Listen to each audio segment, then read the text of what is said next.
Hi, everybody. Welcome to the Harvard Science in the News seminar series. We're very excited to have you here, and we're excited to have our speaker today, who is Ellen Considine. She's a second-year PhD student at the Harvard T.H. School of Public Health, and she works in the National Studies on Air Pollution and Health Research Group.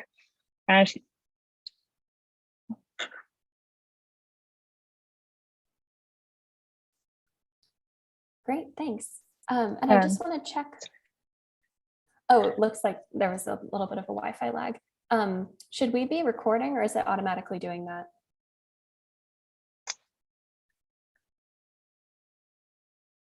Good question. I can start the recording. Looks like automatic is what Sebastian said. So oh, great. Yeah, okay. Thank you. All right. Yes, sorry about that. So yes, today Ellen will be telling us about the problems of blue skies and air pollution, health, and data science. So thanks for volunteering your time to talk to us about your science today, Ellen, and take it away. Great. Yeah, thank you so much. Excited to be here with you all this evening. So a little bit of background is that I've been working at this intersection of air pollution, health, and data science since 2017, my freshman/sophomore year of college. So before I dive into more of the details of what I'll be talking about, I want to just pique all of your interest with a couple of current events that we're all familiar with. So first of all, wildfires in the Western US specifically over the last handful of years, we have seen an uptick in number and also magnitude of wildfires. And if you've lived in the Western US, you've likely experienced the inflammation that occurs when you breathe in wildfire smoke. And even if you live more in the eastern part of our country, you've likely experienced elevated air pollution, even if you haven't experienced quite as high of peaks. Similarly, we're all familiar with the COVID-19 pandemic we've been experiencing the past couple of years, and COVID also affects our respiratory system. So even if you have a mild case, you're likely to experience coughing or a sore throat. If you have a more severe case, you might need to be hospitalized, even use a respirator to help you breathe. And then in severe cases, COVID can cause death. I want to highlight some recent research actually out of my lab group from last year that found strong evidence that wildfire smoke can actually exacerbate COVID-19, leading to more cases and more deaths during the 2020 wildfire season. And that is an example of how kind of multiple exposures can affect our health, which is something I'll be talking about later on. And finally, I just want to highlight that although those of us in the US are typically only experiencing these high levels of air pollution during, say, a wildfire episode, there are many people around the world who experience these high levels of air pollution on a daily basis.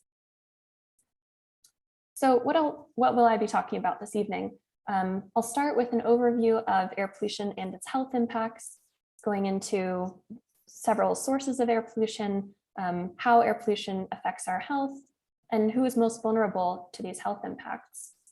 Second, I'll discuss a bit the data science for environmental health and justice that I've been training to carry out, and scientists are looking into many different kind of aspects of this problem.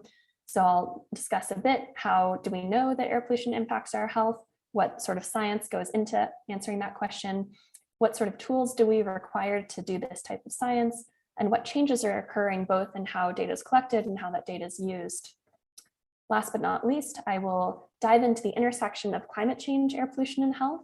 So how will of all these things I'll be talking about relate to climate change, and what challenges and opportunities exist at this intersection. And finally, I'll just close with some ideas about what we can do both as individuals and collectively to address this threat to public health. So let's dive into section 1. First of all, what do I mean by air pollution? There are 6 so-called criteria air pollutants that are regulated, at least in the US, by the Clean Air Act, which was established in 1970 by the Environmental Protection Agency.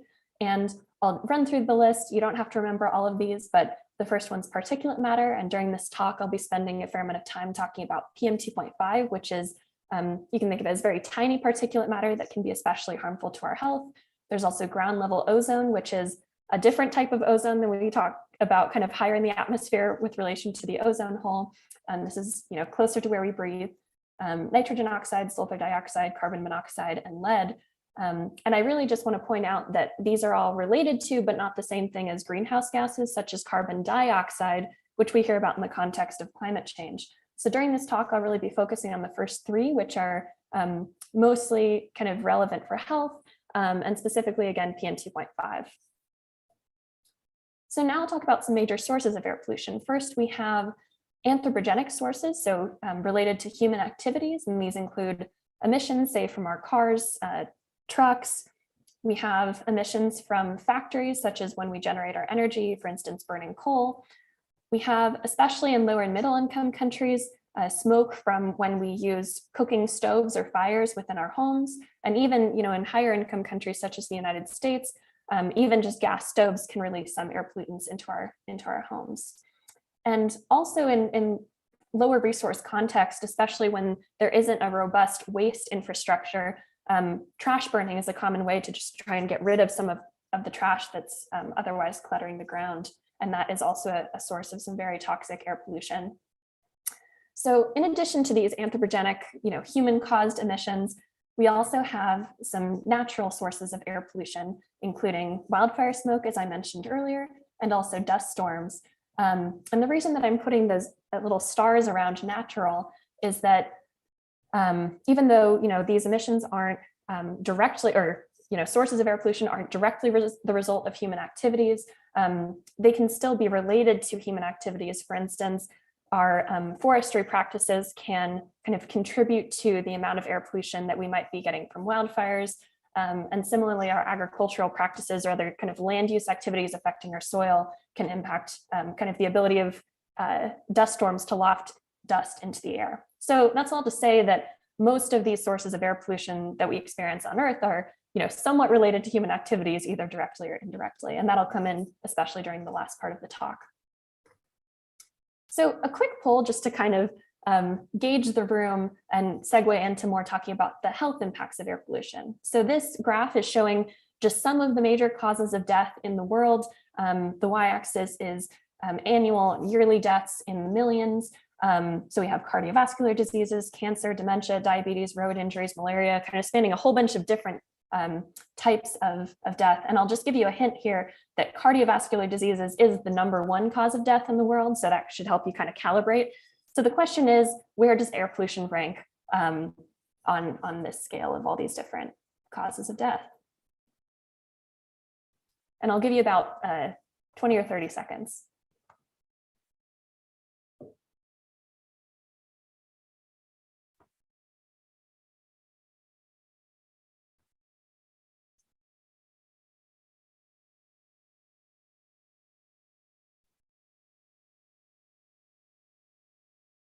Great. Yeah, so we have a little bit of disagreement here, which is good. That means you're not all coming in as experts. So I have a role here. I'll go ahead and X out of that. And here is the answer. So I think actually maybe only 1 or 2 of you got this. Air pollution actually ranks between cancer and dementia in terms of annual deaths. And that number is around 7 million deaths per year that are attributable to air pollution.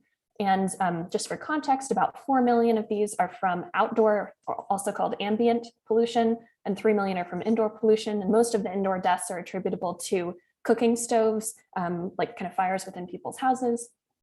And I also just want to note kind of, again, big picture, about 9 out of 10 people in the world live in places where air pollution exceeds guideline limits set by the World Health Organization. So many of us live in places where the WHO considers air pollution to be unhealthy.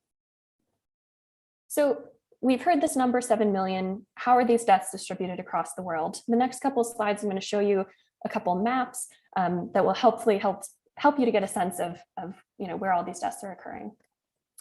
So this first map is showing all deaths caused by air pollution in 2019.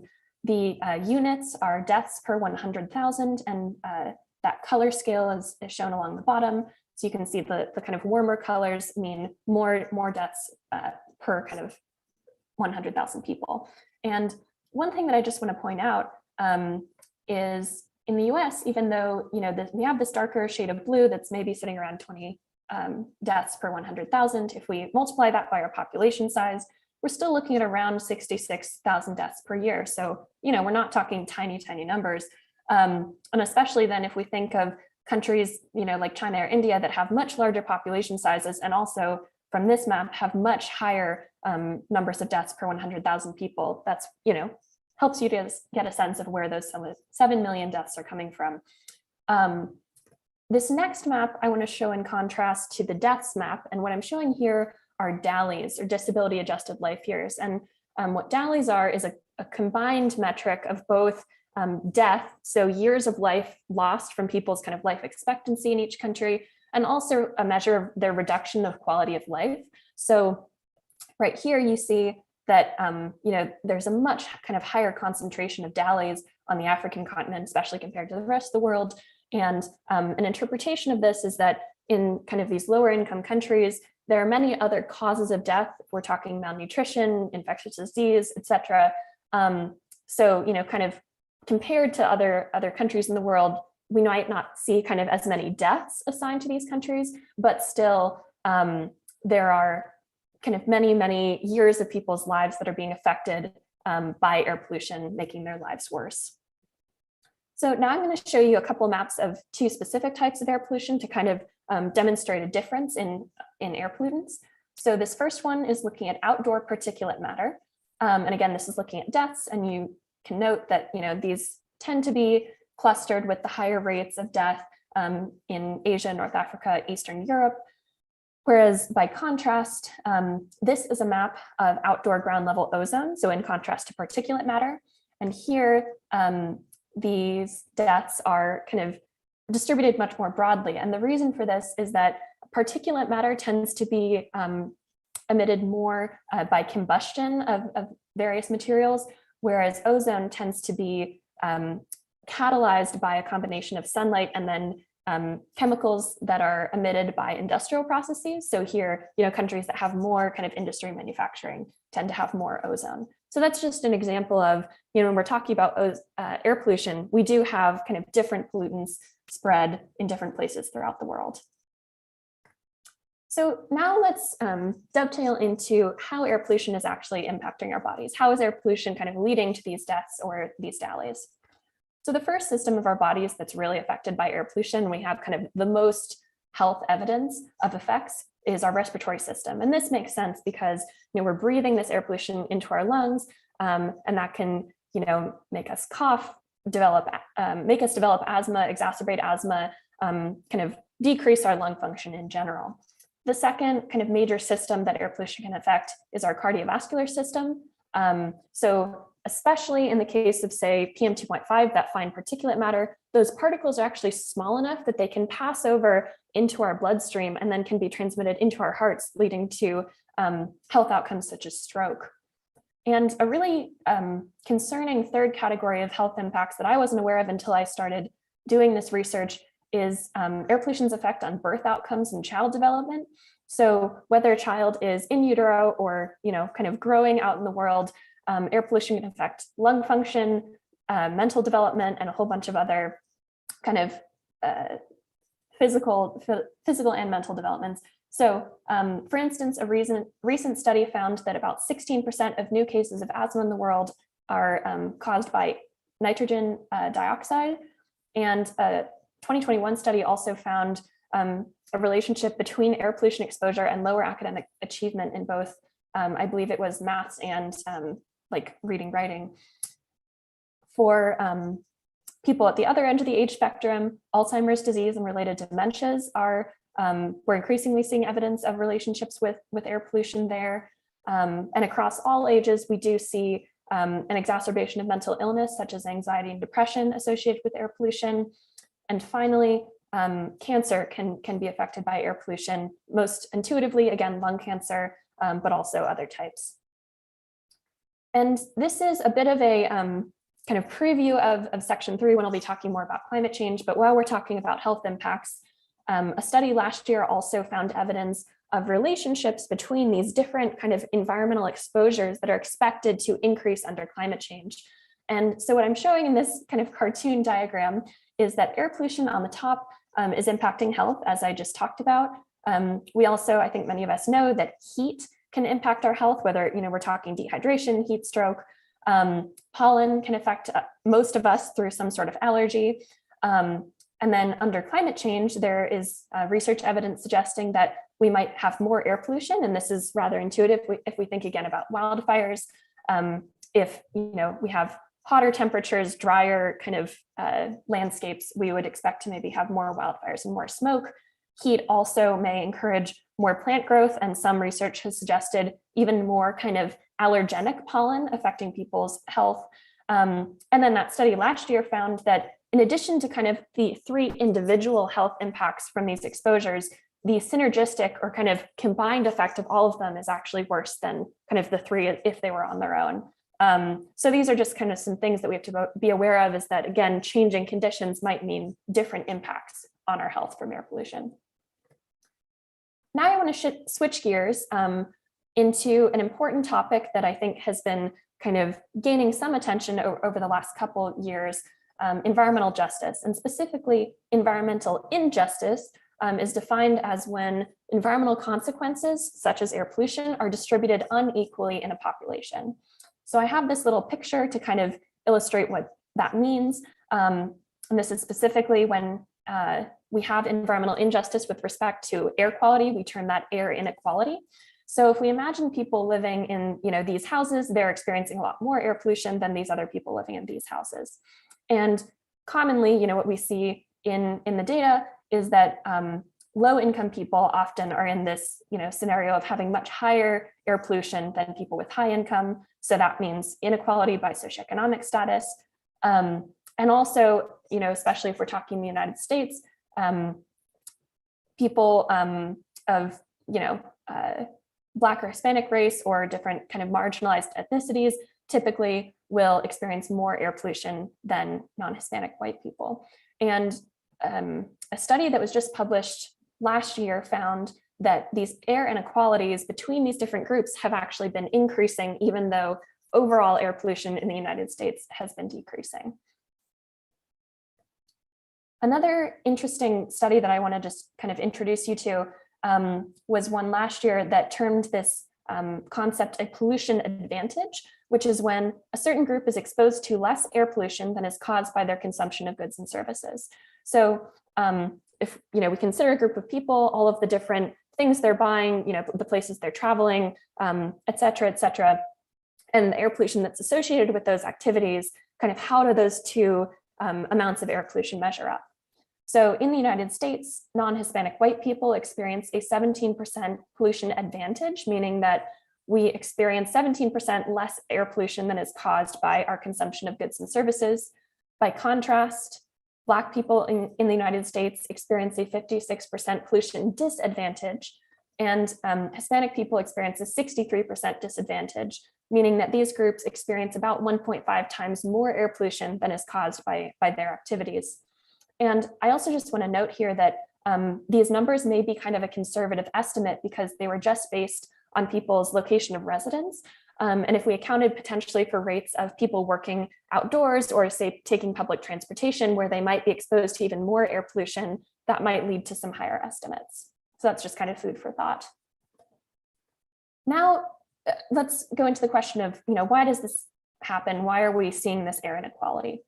So researchers have, for the most part, come to the conclusion that industries tend to site polluting facilities in areas that they expect people will have less ability to push back, less ability to kind of protest that facility moving in.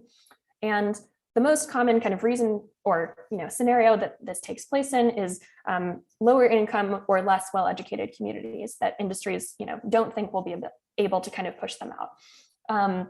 And specifically in the United States, this might also mean racial or ethnic minority communities due to the substantial wealth gap that we see among races and ethnicities in this country.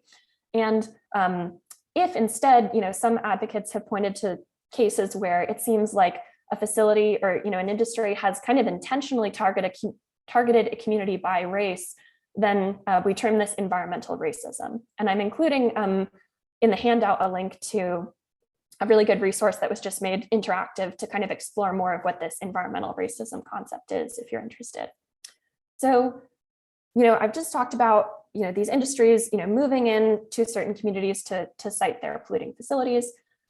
The issue then becomes that people with low incomes in particular may not be able to afford other housing options. They might not be able to move. And so that's why they end up kind of staying and continuing to face this pollution. And I also want to highlight a really interesting study that was just done that found that historical redlining, which is discriminatorily refusing people financial services such as mortgages, and historically this has been mostly discriminating against people of color. So this redlining has been associated with higher present day air pollution, indicating that these dynamics that I'm kind of identifying here are definitely continue to be verified by different studies.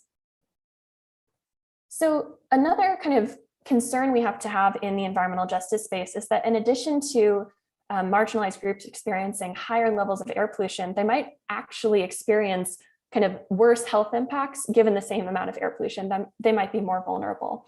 And one reason for this is that kind of these groups might have more pre-existing risks to health. And specifically, if we're talking about low socioeconomic status, low income, people might have worse nutrition. Say if you live in a food desert, your kind of diet is not supporting your immune system as much. And similarly, if you live in a really noisy area, maybe your home was built longer ago and doesn't have great sound insulation, you might also have lack of sleep, and these sorts of risks, in addition to stress or other things, might make you more vulnerable to the health impacts from air pollution.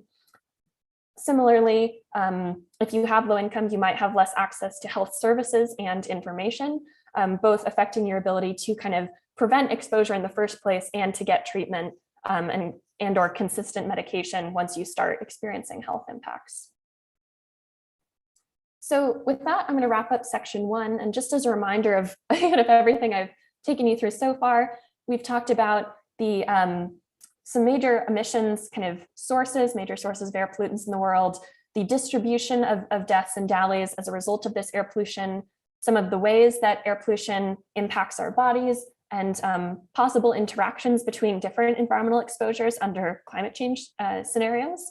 And finally, closing with these concepts of environmental injustice, air inequality, pollution disadvantage. And happy to take questions now. Great. If there's any questions, you can feel free to write them in the chat, or you can also raise your hand. Maybe I can start with one, or sorry, Caitlin has a question, I think. Okay, great. Maybe I'll start with another one. I was wondering if the health impacts of air pollution are any different, or if they're worse for children or for adults. Yeah, that's a good question. In general, children tend to be more vulnerable because they're still growing and developing. And so those impacts, if you think about kind of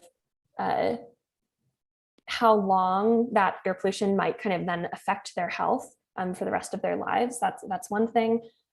People have also made the argument that children are typically spending more time outside, kind of running around, and thus potentially breathing in more air pollution that can affect their health. So in general, children tend to be one of the most vulnerable groups. However, older people, closer to kind of end of life also can experience kind of more of these health impacts along the lines of the Alzheimer's disease related dementias, that kind of stuff. And also as we've seen with COVID and kind of, as I mentioned at the beginning, air pollution's interactions with COVID, certainly, both of those groups are considered vulnerable.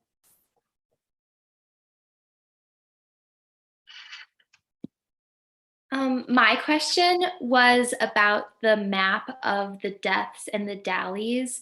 I was just kind of wondering why there was just such a difference with a lot of African countries having higher DALYs, but then lower deaths. I know you kind of already talked about that, but that was just a super interesting display of those two maps for me. And I was just kind of curious. Yeah, that's a good question. So I kind of reflected on this a little bit. I was also surprised by how much of a difference there was between the deaths and DALYs maps there. Again, my intuition for it is that there are basically so many other things that are kind of considered to cause death in those places. Whereas in other countries, you're just kind of dealing with less maybe risk factors to your health. But what the DALYs are showing is that, it's definitely still taking, either we can think of it as like taking years off someone's life or just reducing their quality of life. Say if you develop asthma or some other, pulmonary or mental health outcome. So I think that, the higher rates really represent just how much people's quality of life is being reduced. And, a little bit more intuition for kind of why that's happening. Most of what I've read indicates that kind of the high levels of pollution that people are experiencing in those countries are often, especially in lower income contexts, due to indoor air pollution, due to cooking stoves, indoor fires, where, especially if you don't have good ventilation, that's just putting a lot of particulate matter and other things directly in the space that you're spending a ton of time in. So that's, kind of a little bit more of an in-depth answer, but happy to point you to other resources if you're interested. All right, so section 2, again, is data science for environmental health and environmental justice. How is the science informing all of the stuff that I talked about in section 1? So it really kind of all surrounds this thing called an exposure response curve. And I'm showing you here a kind of simplified representation of that. So on the X horizontal axis, we have an air pollutant, in this case, PM2.5. And on the vertical Y axis, we have some sort of health outcome.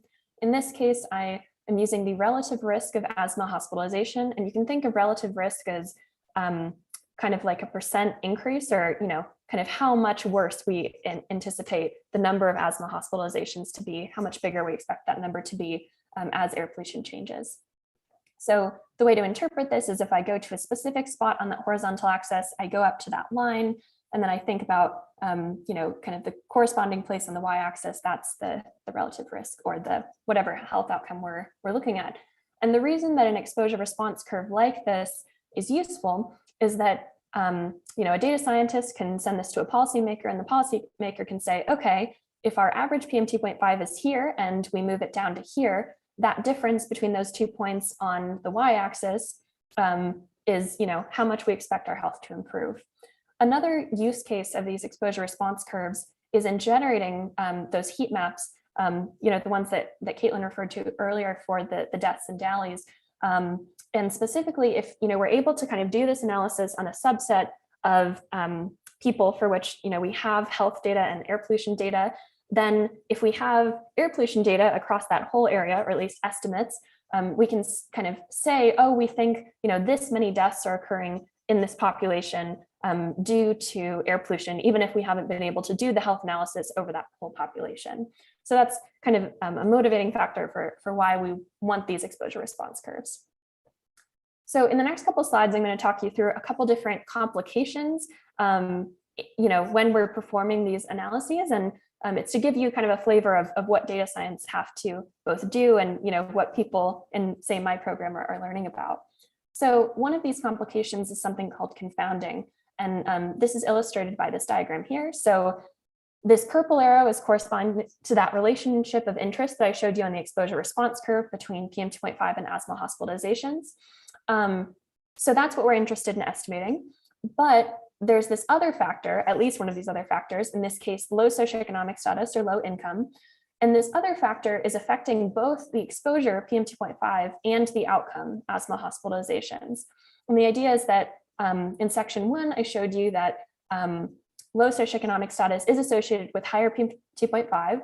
And we might also think that maybe people with low income might have higher asthma hospitalizations just to begin with because of their higher, pre-existing risk rate, and also maybe lower access to health services. So if we don't account for this other factor, low income, then this relationship that we're trying to estimate might be biased. That's kind of the intuition for what's called a confounder, which is again a variable that influences both the exposure and the outcome variables. Another example of a confounder in this sort of scenario is season or temperature. So if we think of the wildfire example, in the summers, temperatures are higher, and we might expect high temperatures to lead to, say, more hospitalizations from asthma if the heat is making it hard for people to breathe, or they're dehydrated, etc. We might also think that in the summer, we're going to have more wildfires. There's going to be more PM 2.5.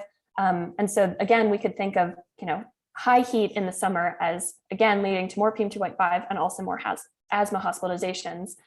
So if we didn't account for this kind of seasonality or temperature, we might get the wrong answer when we're trying to look at that relationship between PM 2.5 and asthma hospitalizations. So this is one of the potential complications, when we have to think about multiple of these factors when doing that analysis to estimate an exposure response curve.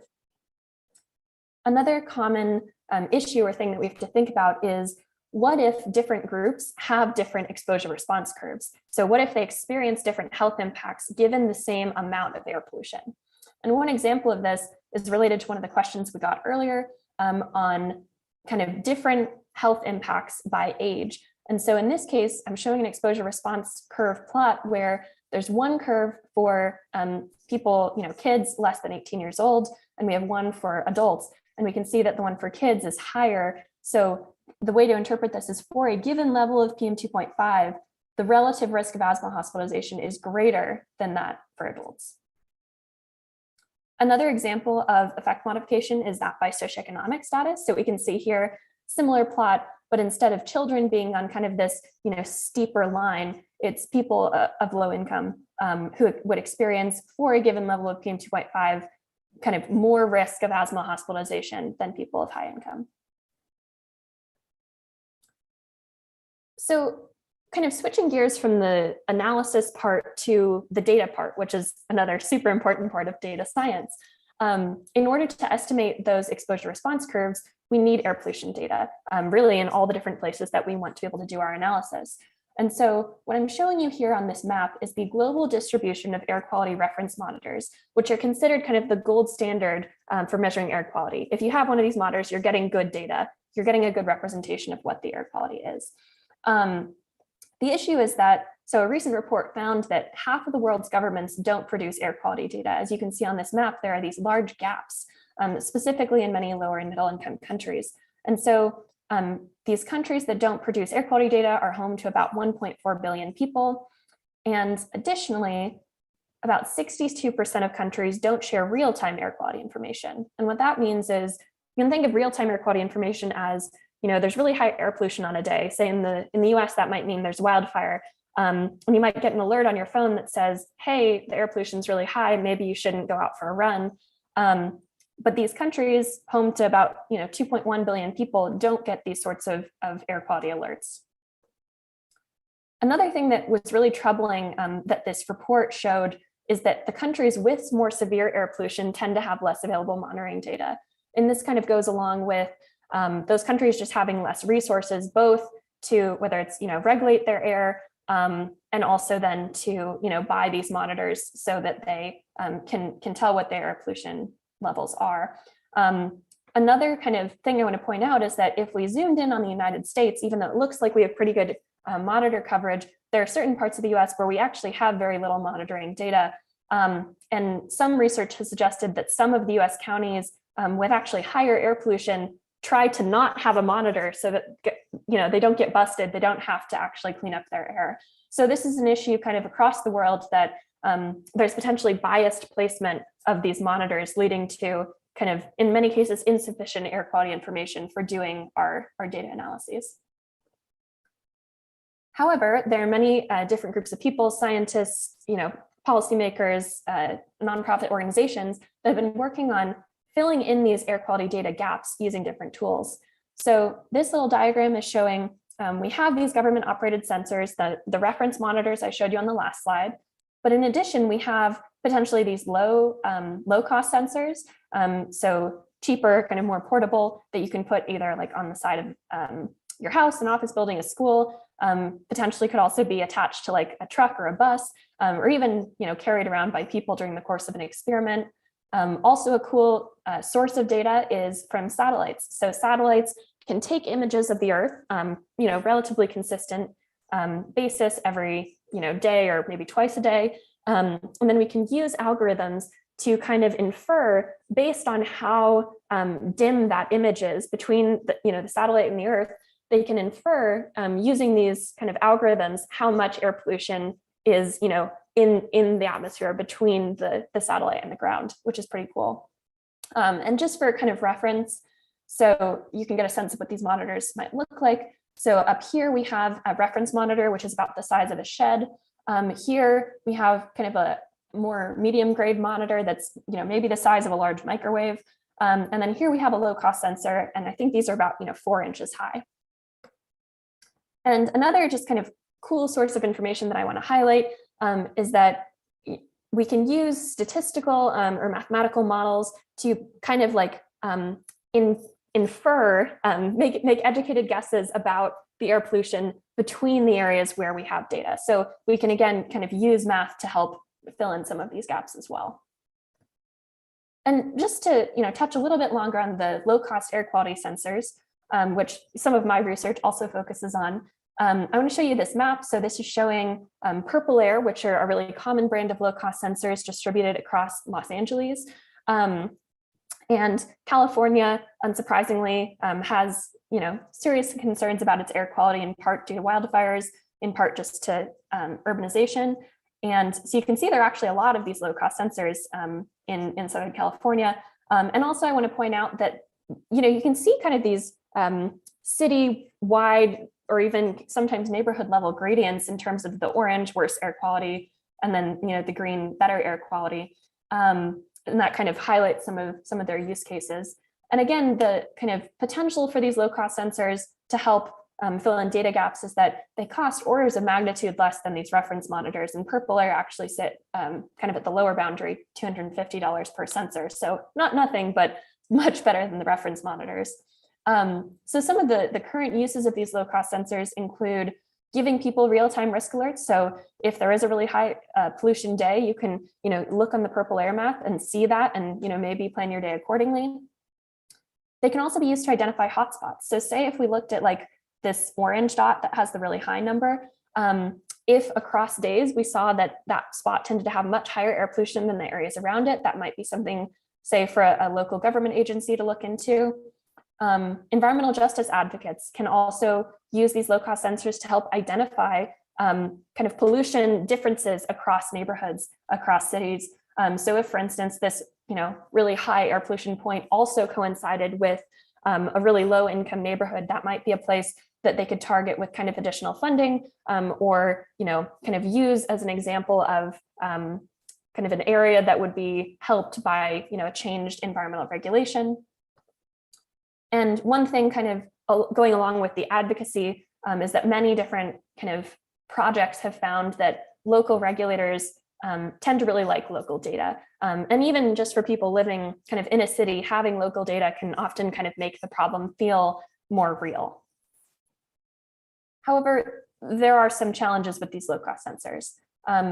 The first one is just they have lower accuracy data. So they're not as reliable basically as the monitoring data, which you might have inferred given by how much cheaper they are. There can also be an issue of reliable support for these sensors. So if something goes wrong, how are they maintained? And also in lower resource areas, both in the US and also specifically in lower and middle income countries, even just having reliable Wi-Fi to upload the data can be an issue with power outages. And another really interesting kind of issue with these that a colleague of mine published a paper on last year is these sensors tend to be biased in terms of their placement. And a lot of this is because many of them are just purchased by citizens who are interested in knowing their air quality, which is great. But a lot of the citizens who are interested and able to purchase a sensor typically are more privileged. And so these sensors end up kind of clustering in more privileged areas where the air pollution might actually be better than some other places. And similarly, even when institutions are deploying these, like if it's a university that's interested in knowing their air quality, again, they might be kind of clustering these in more privileged areas. And just to give a sense of this problem on a global scale, here are maps of, on the top, it's the Purple Air low-cost sensor map, and the bottom is the reference map that I showed you before. And you'll notice that a lot of kind of the major gaps in the monitors or sensors are kind of the same across these groups. So while low-cost sensors have the potential for filling in monitoring gaps, we're not necessarily doing that so far. And we might need kind of more systematic incentives to truly kind of get air quality information everywhere. So going back to the kind of original exposure response curve effect modification ideas, in addition to air pollution data, we also need other data sets. Specifically, even just for kind of a basic exposure response curve, we need health data. So whether that's deaths, hospitalizations, medication usage, pre-existing conditions, we need those to be able to kind of compare with air pollution.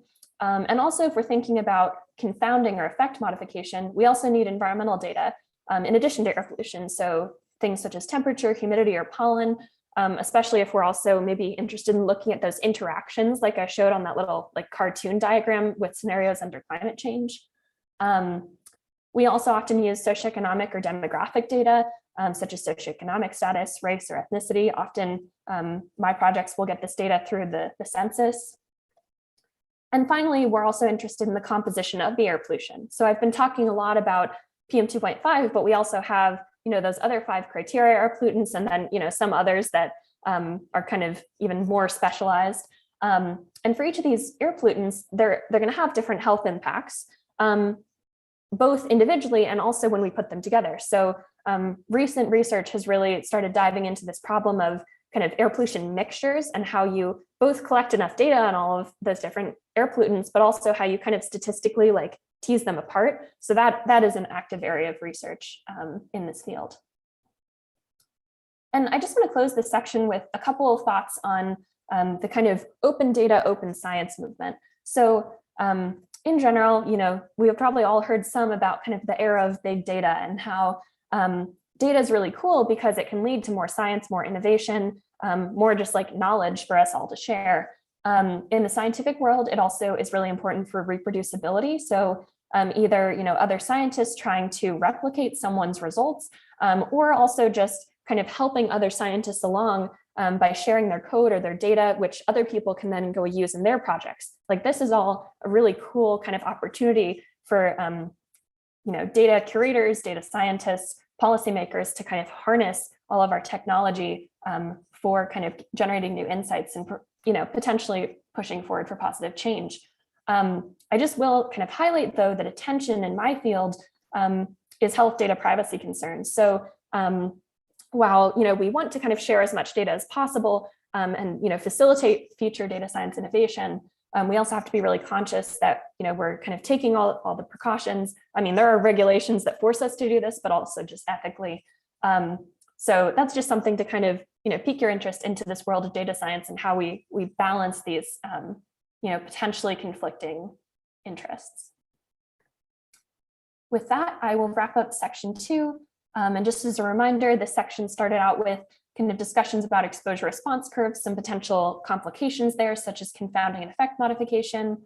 I walked you through kind of all of the air pollution data that we have, or in some cases, the places where we don't have it, some different tools that we're using to help fill in those gaps, such as satellite imagery, low-cost sensors. Talked about some of the other types of data that we need for this analysis: health data, environmental data, socioeconomic, demographic data, and then close with a couple of reflections on the open science, open data movement, and kind of the tension with health data privacy. Thanks. Great. I think it's so interesting to learn about all these different sensors that are out there, and how they can really help us learn about our environment and the health of the air that we're breathing. Does anybody have any questions on this part?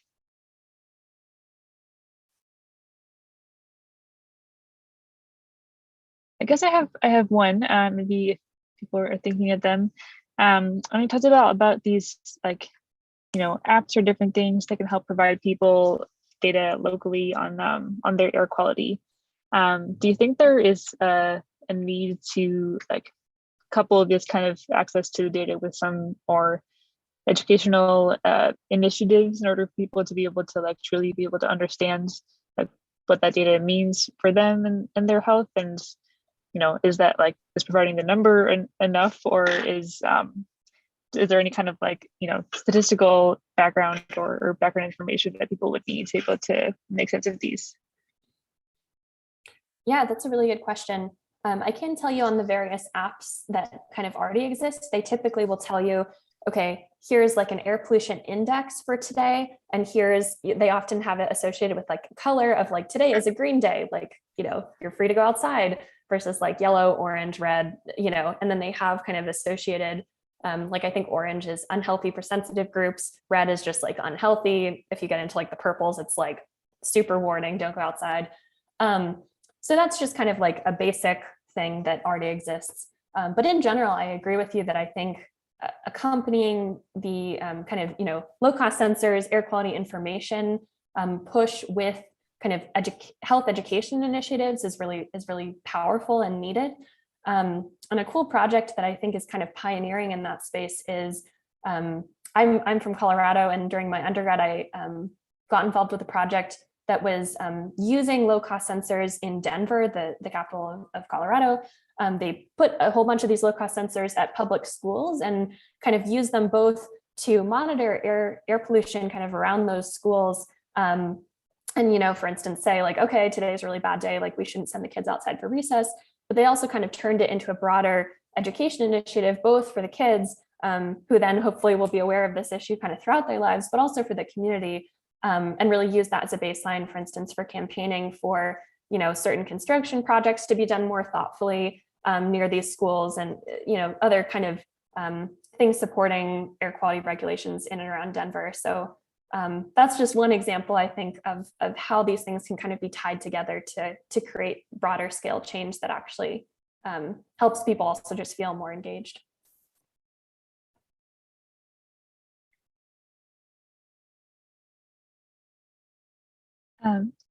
Yes, Caitlin.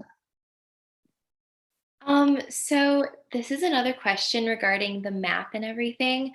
So I was wondering if the different locations around the world have different air pollutant sources, like if some are more like PM 2.5 or some are more like ozone, or if they're all kind of like the same pollutant source. Yeah, that's a good question. So if you remember, or, I know I've shown a lot so far, but earlier with those maps, I showed one that was PM 2.5 and one that was ozone.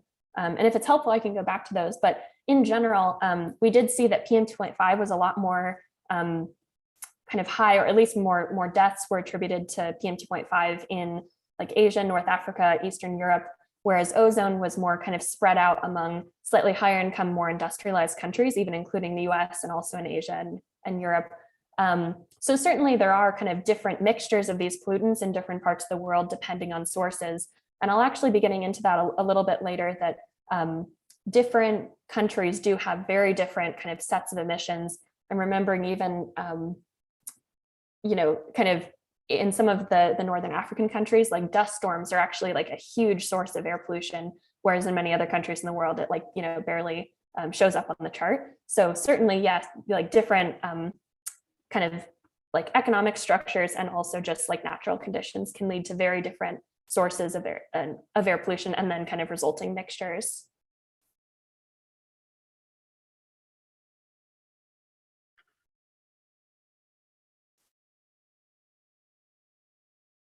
Great. I think that Rob has a question.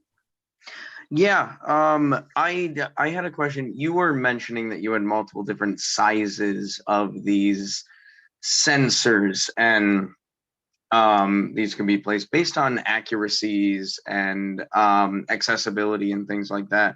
Would you think that it would be easier for a much more global outreach of different climate situations? Would it be easier to invest in the infrastructure from a country standpoint, or maybe even a state standpoint, for these larger, a lot less of the larger sensor systems? Or would it be a lot better from an accuracy standpoint to invest in smaller household sizes, but obviously many more sensors? Yeah, that's a super good question. It's actually kind of related to research that I'm doing right now, is kind of looking at like the trade-off of kind of like different densities of the monitors versus the sensors. On a global scale though, so my research is looking kind of in the US there. On a global scale, I think you have very good intuition about, wanting to kind of cover more space with these low cost sensors. The trick is that many of these low cost sensors also can have slightly better accuracy if they're calibrated using data from kind of one of these reference monitors with higher accuracy. And so this might be getting into the weeds a little bit, but the idea is if you can have like at least one reference monitor for kind of a region, then you can get a sense. And this also kind of relates to Caitlin's question about how we're going to have different kind of sources of pollution. Even PM 2.5 can have different kind of components in it. And these sensors might actually pick up on, say, like dust PM 2.5 slightly differently than like smoke PM 2.5. And so the idea is that if kind of the air pollution composition in like a region is somewhat similar, having at least one reference monitor in that region to help calibrate low-cost sensors in that region is super helpful. And one of the kind of air quality climate change advocates that I most admire has basically made the argument that kind of investing in like 10 of these like reference monitors in really under-resourced places around the world would be one of the best investments that we can make, because then we can kind of deploy a ton more of the low-cost sensors around each of those, but knowing that we can kind of calibrate them using those regional reference monitors. So again, you know, there are kind of tons more rabbit holes that you can go into off of that, but yeah, very good question and intuition. Perfect, thank you. Oh. Okay, well, anyways, this is the third section. I think I skipped a slide there just with the, okay, here we go, outline. So yes, as Jacqueline said, climate change, air pollution, and health. So this is actually, again, connecting with one of the questions about kind of global sources contributing to PM 2.5, which is, again, one of these air pollutants that's most concerning for our health. So this plot I just made using some aggregated data from a study that was released in 2020, or 2021, sorry, just this last summer, looking at different kind of economic source sectors and also natural sources of air pollution around the world. And in the handout, I'm actually including a link to this interactive data visualization that they have that some people might be interested in exploring, where they break this kind of down even finer by country and even I think sometimes by major cities in the world. So it's a really cool data set. Anyways, this is just kind of a global summary of major sectors contributing to PM 2.5. So the blue bars are anthropogenic, human-caused sources of air pollution, and the brown are, again, quote, natural. So the biggest contribution sector to PM 2.5 is energy, which kind of makes sense, I think, given a lot of our intuition. The second is actually windblown dust, which again kind of gets at one of my answers to the questions about, you know, certain parts of the world where dust is an issue. It's a really big issue. So even when we average across the world, it ends up kind of, you know, showing up significant here. And then, you know, we get into these kind of more mid-level contributions from industry, transportation, agriculture, waste, anthropogenic dust, which is, you know, say if we're, you know, doing construction or something and releasing dust that way, and then wildfires are down here. So that's just to kind of give a sense of where, at least globally, PM 2.5 is coming from. But again, kind of along the lines of Caitlin's question, these sources, kind of the fractions that they're contributing to PM 2.5 do vary a lot by different countries and regions in the world. Another really cool thing that this study did was they looked specifically at fossil fuel combustion and global mortality attributable to that when we kind of look specifically at PM 2.5. So what they found is that fossil fuel combustion contributes about 27% of the world's PM 2.5. About 14% of this is from coal, and the other 13% is from liquid oil and natural gas. And from this PM 2.5, they estimated that at least in 2017, there are about 1 million deaths from fossil fuel combustion. And you know, this number has stayed relatively stable over the last couple of years. They also found that an additional 20% of PM 2.5 is from solid biofuels. You can think like burning wood here. And finally, they also noted that some of the countries with the greatest PM 2.5, you know, kind of number of deaths had the largest relative contributions to air pollution from human sources. That's kind of a dense concept, but really what all of this is kind of leading towards is that there are substantial it's implying that there are substantial health gains to be made from moving away from fossil fuel combustion. And that's where this really starts intersecting with climate change. So this next kind of subsection is one of my favorites, and I think probably one of the more optimistic of the talk. It's looking at some recent work on what's called climate and health co-benefits. And this diagram is showing, if we look here on the left, if we kind of undergo various actions to mitigate climate change, such as decreasing our combustion of fossil fuels. Along the top in this black arrow, we see the kind of more traditional climate change narrative, which is that we're reducing greenhouse gases in the atmosphere, and that is helping us, reduce temperature rise and all the other consequences associated with climate change. However, what these scientists in the co-benefit space are pointing out now is this green arrow, which is that while we're not burning fossil fuels, like we're not burning coal and these other materials, we're also not releasing all of these other pollutants which are known to impact our health. And so these kind of criteria air pollutants that are being reduced and not impacting our health are termed the co-benefits to health of climate change mitigation. So this paper also did an analysis and estimated that the public health benefits of eliminating each ton of CO2 through this mechanism of reducing air pollution emissions that affect our health is between $50 and $250 per ton. And just for context, I think the commonly tossed around social impact of carbon or social cost of carbon is maybe around $40 per ton. So this is slightly higher than the kind of traditional social cost of carbon metric. But the kind of crucial piece of this is that even kind of this higher estimate means that the public health benefits exceed the cost of energy generation from renewable sources over renewable technologies' lifetimes. So it's basically saying that the numbers do check out, the public health benefits definitely outweigh the cost of transitioning over to renewable energy sources. And an even more kind of exciting piece of this is that in contrast to kind of more traditional climate change narratives about, okay, we're kind of, paying these, expenses now for the benefit of future generations, and like these are going to be really long-term changes. In health, the benefits occur immediately because as soon as we transition over to these clean energy sources, we're not polluting the air and people aren't being affected by those air pollutants. So that's a really kind of powerful message for policy kind of in this space. Another kind of interesting study that I want to highlight was looking at evaluating the current administration's goal of transitioning to 100% clean electricity by 2035 and their intermediate goal of 80% clean electricity by 2030. So this study using kind of state-of-the-art air pollution and health models estimated that the climate and health benefits of this transition would be about $640 billion. By contrast, the costs of transitioning over our infrastructure to get to that 80% clean electricity standard were about $340 billion. So almost double the benefits to the costs. And interestingly, what they also found is that this relates back to the discussion about environmental injustice and air inequality, is that because so many of the people who are being affected, say, by fossil fuel combustion currently are already marginalized groups, this transition to clean electricity would also reduce these air inequalities. So it would make, it would address the issue of environmental injustice in addition to the global issue of air pollution and climate change.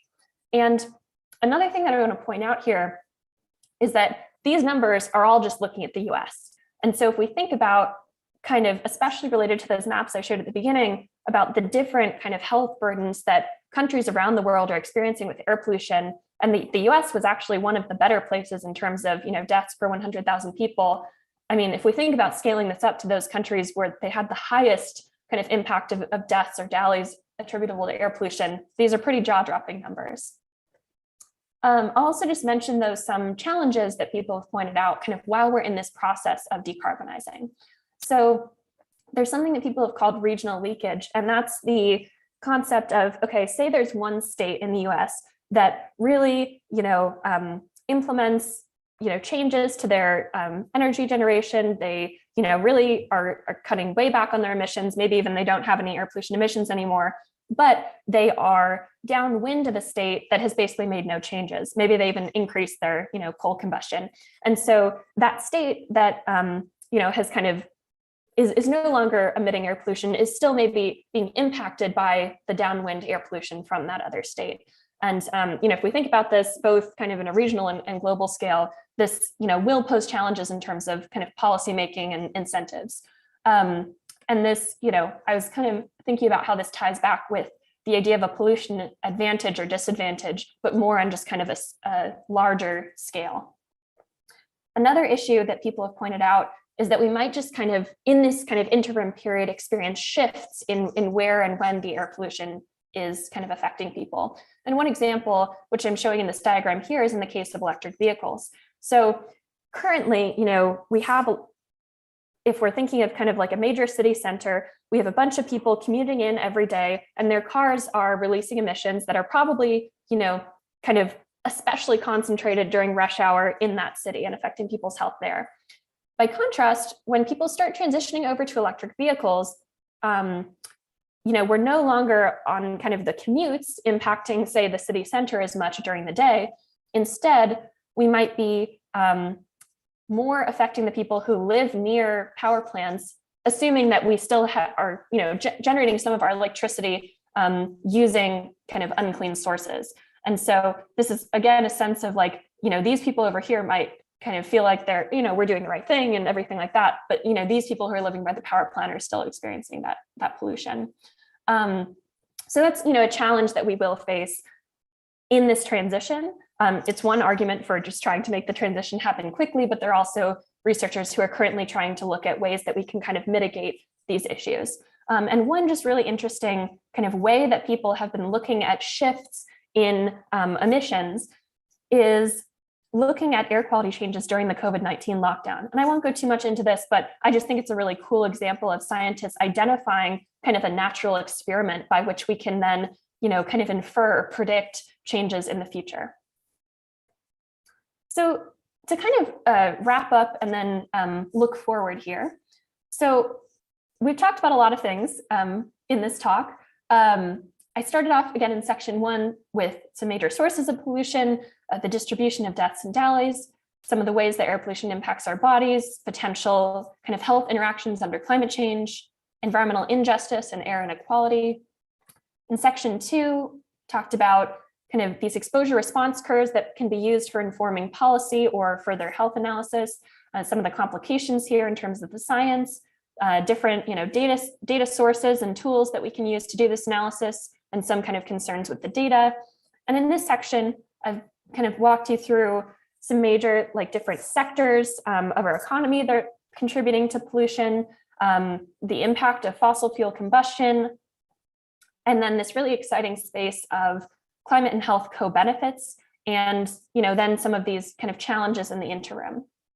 And now I want to spend a little bit of time talking with you about actions that we can take both to protect ourselves and our communities, and then also create larger scale change. And I'll start with the former. So the first one, just to protect ourselves individually, is I recommend getting in the habit of checking air quality and trying to avoid air pollution, especially in those kind of most high days. So I personally use the EPA AirNow app, which draws from mostly reference monitors.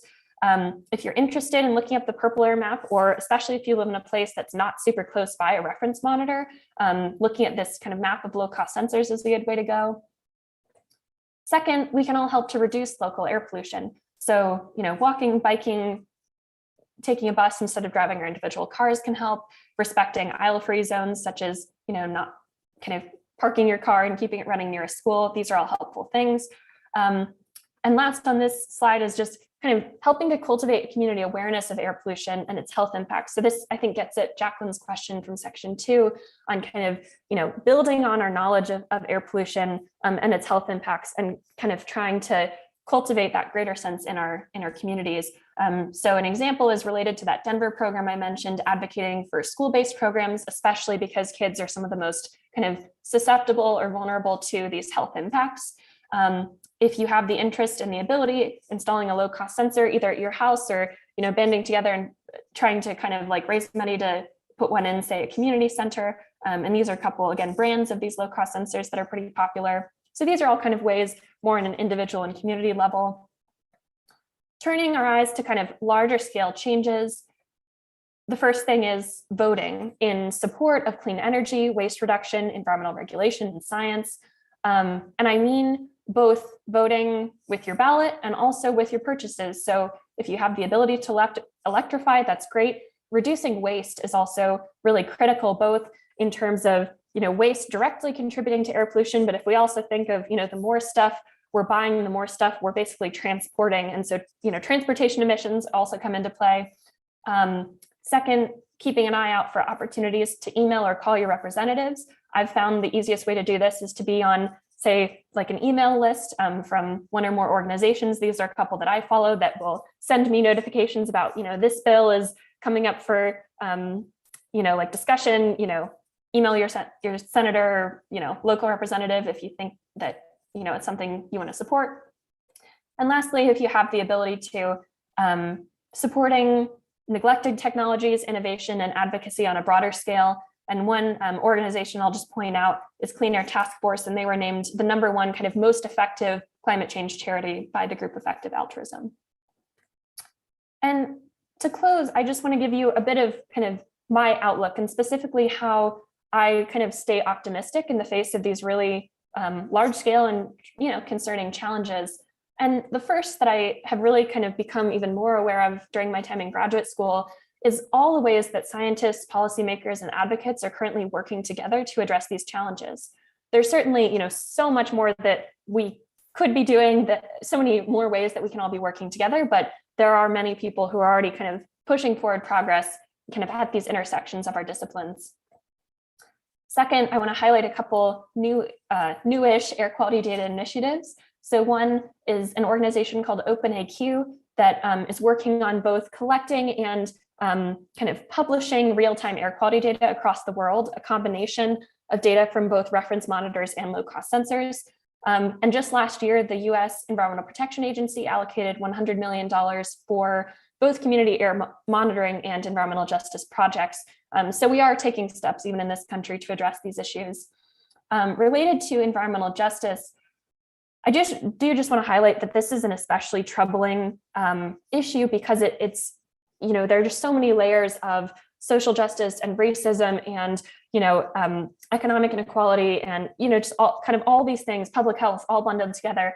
And kind of a more positive way of looking at that is to recognize that there are actually just so many different angles from which we can start addressing this problem, ways that we can use our individual skill sets, networks, expertise, voices to help support. So whether it's environmental regulation, community health, affordable housing, maternal and child health services, these are all really, useful ways that we can help kind of address this issue and make progress over time.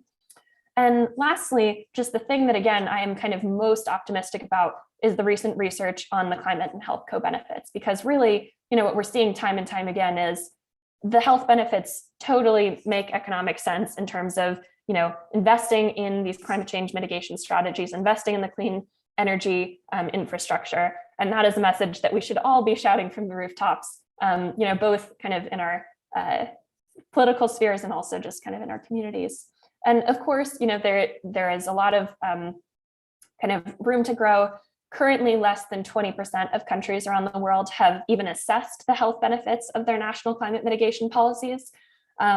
So, I guess the upside of that is that hopefully when they do actually assess these health benefits, they'll be even more motivated to, start kind of pushing forward these mitigation practices as soon as possible.